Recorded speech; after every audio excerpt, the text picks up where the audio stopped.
The Papal Conclave of 1799 to 1800 followed the death of Pope Pius VI on the 29th of August 1799 and led to the selection as Pope of Giorgio Barnaba Luigi Chiaramonti, who took the name Pius VII on the 14th of March 1800.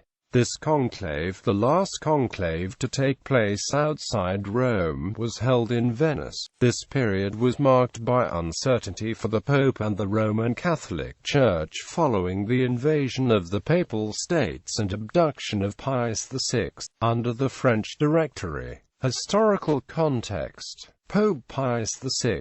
Pius VI's reign had been marked by tension between his authority and that of the European monarchs and other institutions, both secular and ecclesiastical. This was largely due to his moderate liberal and reforming pretenses. At the beginning of his pontificate he promised to continue the work of his predecessor, Pope Clement XIV, in whose 1773 brief Dominus ac Redemptor, the dissolution of the Jesuits was announced. Pro-Jesuit powers remained in support of Pius, thinking him secretly more inclined to the Society than Clement. The Archduchy of Austria proved a threat when its ruler, Emperor Joseph II, made internal reforms which conflicted with some of the power of the papacy. Further, German archbishops had shown independence at the 1786 Congress of Ems but were soon brought into line. At the outbreak of the French Revolution, Pius was compelled to see the independent Gallican Church suppressed, the pontifical and ecclesiastical possessions in France confiscated, and an effigy of himself burnt by the populace at the Palais Royal. The murder of the Republican agent Hugo Batteville in the streets of Rome gave new ground of offense.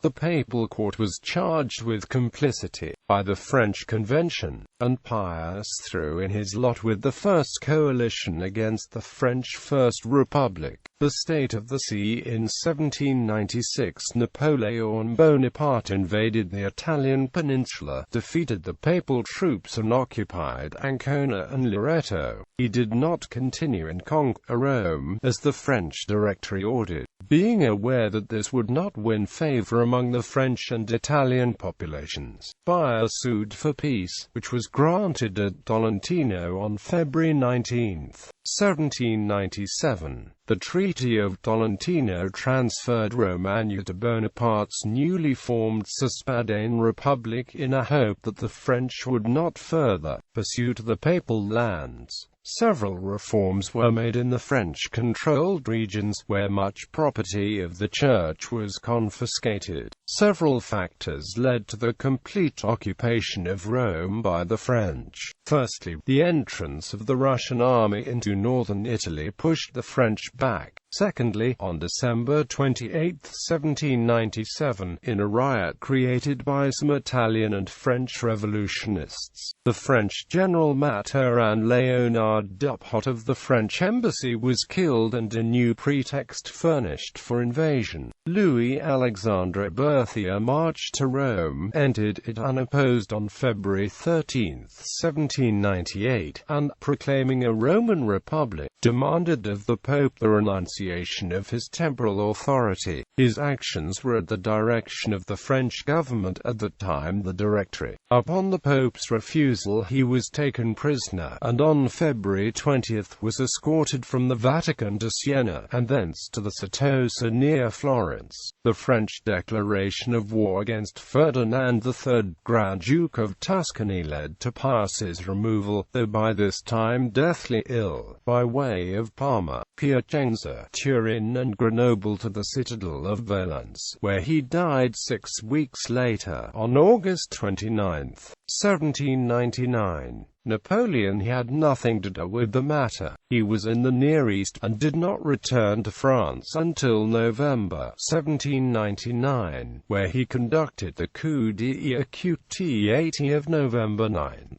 The conclave. With the loss of the Vatican and the Pope's other temporal power, the cardinals were left in a remarkable position. All had been expelled from the city of Rome by the French occupying authorities. They were forced to hold the conclave in Venice, making the conclave the last to be held outside Rome. This followed an ordinance issued by Pius VI in 1798, in which was stated that the conclave, in such a situation, would be held in the city with the greatest number of cardinals among the population. The night chapel of the Benedictine San Giorgio monastery in Venice was chosen as the location of the conclave. The city, along with other northern Italian lands, was at the time held by the Archduchy of Austria, whose ruler Francis II, Holy Roman Emperor, agreed to foot the costs of the conclave. Monsignor Ercole Consalvi was almost unanimously elected as secretary of the conclave. Since the secretary of the College of Cardinals was trapped in Rome, Consalvi would prove an influential figure in the election of the new pope. Despite beginning on November 30, 1799, the assembled cardinals could not overcome a stalemate between Bellarmine and Mattei until March 1800.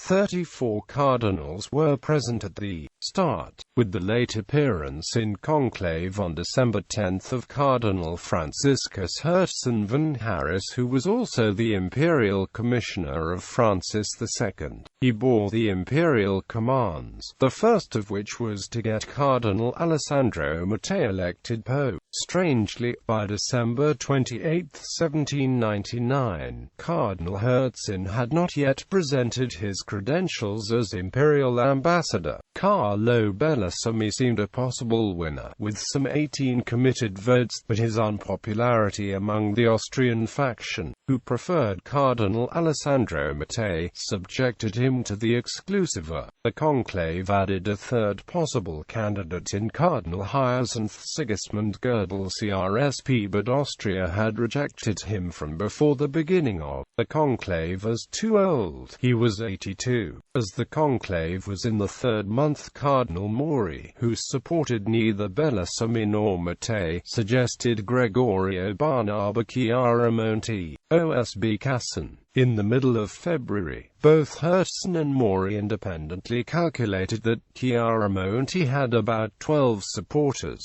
On March 11, a frank private conversation took place between Cardinal Antonelli and Cardinal Hertzen, in which each frankly admitted that the candidacies of Calcani, Bellarmine, Gödel, Mattei and Valenti were failures. During the conversation, Cardinal Duniani appeared and suggested that Chiaramonti might be considered. Numbers of supporters of Mattei were willing to go over to him. On March 12, the Spanish agent Cardinal Francisco Lorenzana received news from Madrid that he had permission to formally exclude Cardinal Mattei. It was unnecessary to do so, of course, since Bellarmine's supporters had already given him the virtual veto. On March 14, with the support of the powerful conclave secretary, Cardinal Chiaramonti was elected. Chiaramonti was, at the time, the Bishop of Imola in the Subalpine Republic. He had stayed in place after the assumption of his diocese by Bonaparte's army in 1797 and famously made a speech in which he stated that good Christians could make good Democrats, a speech described as Jacobin by Bonaparte himself. Though he could not save ecclesiastical reform and confiscation under the new rule, he did prevent the church being dissolved, unlike that in France. Due to its temporary siting in Venice,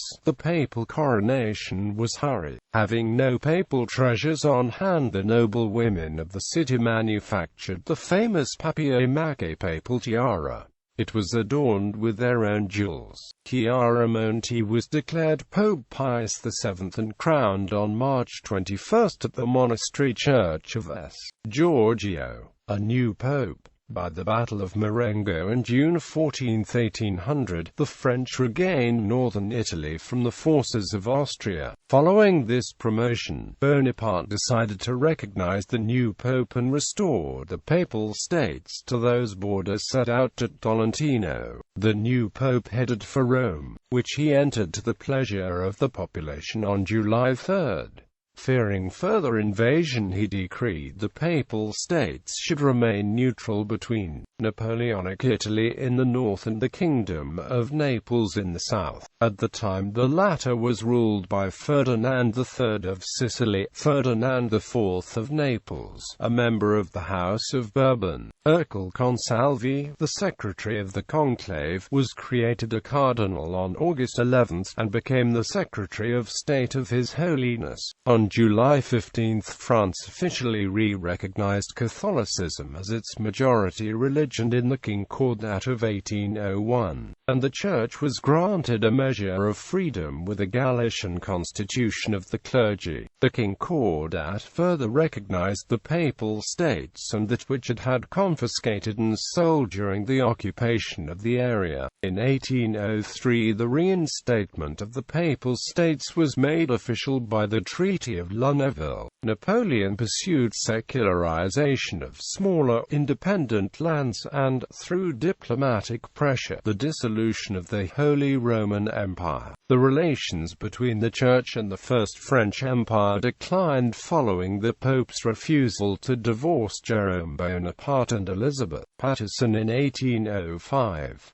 The newly crowned Emperor of the French restarted his expansionist policies and assumed control over Ancona, Naples, Pontecorvo and Benevento. The changes angered the Pope, and following his refusal to accept them, Napoleon, in February 1808, demanded he subsidize France's military conflict with the United Kingdom of Great Britain and Ireland. The Pope again refused, leading to further confiscations of territories such as Urbino, Ancona and Macerata. Finally, in 1809, on May 17, the Papal States were formally annexed to the First French Empire and Pius VII was taken to the Château de Fontainebleau. An unusual conclave. The conclave of 1800 had several unique features and occurrences which render it quite different from not only many of its predecessor conclaves, but also all those successive gatherings to date. Foremost, it was the last to be held outside Rome, in this case Venice. The occupation of Rome by the French and then the Neapolitans made a conclave in Rome impossible. As the graph at the right indicates, the conclave was conducted with the fewest cardinals present since 1534, a total of 34. Indeed, due to the political situation in which the Church found itself at the time, it had just 45 cardinals in total, the lowest number since the 31 of 1513. The only French cardinal who was able to attend was Jean Maury. List of participants: Gianfrancesco Albani da Urbino, Bishop of Ostia and Velletri; Henry Benedict Stewart, Bishop of Frascati; Leonardo Antonelli, Bishop of Palestrina; Luigi Valenti Gonzaga, Bishop of Albano; Francesco Carafa di Tragetto; Francesco Saverio di Zelada; Guido Calcanini, Bishop of Arsimo e Singoli; Bernardino Onorati, Bishop of Senigallia; Andrea Giovannetti, Archbishop of Bologna; Hyacinth Sigismund Girdle, CRSP; Carlo Giuseppe Filippo di Martignana, Bishop of Vercelli; Alessandro Mattei; Franciscus Hertzin van Harris; Giovanni Andrea Archetti, Archbishop, Bishop of Ascoli Piceno; Giuseppe Maria Doria Pamphili; Gregorio Barnaba Chiaramonti, OSB, Bishop of Imola; Carlo Bellasami, Bishop of Cesena; Carlo Livizzani Forni; Francisco Antonio de Lorenzana, Archbishop of Toledo, Spain; Ignazio Busca; Stefano Borgia; Giambattista Caprara; Antonio Duniani; Ippolito Vicenti Maeri; Jean Sofrin Mori, Archbishop of Paris, France; Giambattista Bussi de Pretis, Bishop of Jesi; Francesco Maria Pignatelli; Aurelio Rovarella; Giulio Maria della Somaglia; Anton Maria Doria Pamphili; Romualdo Braschi Wansti; Filippo Carandini; Ludovico Flangini, Giovanelli, Fabrizio Dianighirafo, Giovanni Rinuccini. List of absentees: Christoph Anton von Migazzi von Wallenson-Thurn, Archbishop of Vienna, Austria; Dominique de la Rochefoucauld, Archbishop of Rouen, France; Johann Henricus de Frankenberg, Archbishop of Mechlin, Belgium; Louis-René Edouard de Rohan Gutem, Archbishop of Strasbourg; Giuseppe Maria Capostello Theat, Archbishop of Naples; Vincenzo Ranuzzi, Bishop of Ancona e Umana; Muzio Gallo; José Francisco de Mendonça, Patriarch of Lisbon, Portugal; Antonio de Sentmenat y Castello, Patriarch of the Western Indies, Spain; Louis Joseph de Lavelle Montmorency. Bibliography. Seed vacant 1799 to 1800. The Conclave of 1799 to 1800. Archived from the original on 21 February 2014. Retrieved 20 May 2014. Pope Pius VII. The Pope's Pius. Archived from the original on 12 March 2005. Retrieved 8 April 2005. Conclaves of the 19th century. The Cardinals of the Holy Roman Church. Retrieved 26 November 2014. Papal State and Papacy, 1799 to 1809. History of the Papal State. Retrieved 9 April 2005. Obiccia, El Cardinal Lorenzana en el Conclave de Venezia. Alberto Lombroso, Ricordi e documenti sul Conclave di Venezia. Charles Van Duem, S.J., un peu plus de lumière sur le Conclave de Venise et sur les commencements du pontificat de Pius VII. 1799 to 1800. Eugenio Cipolletta, Memorie politique sui conclavi da Pio VII a Pioix. Memoirs du Cardinal Consalvi, 2nd edition, 217 to 288. Charles Antoine Ricard, Correspondence diplomatique et Memoirs inédits du Cardinal Morii, 264 to 379.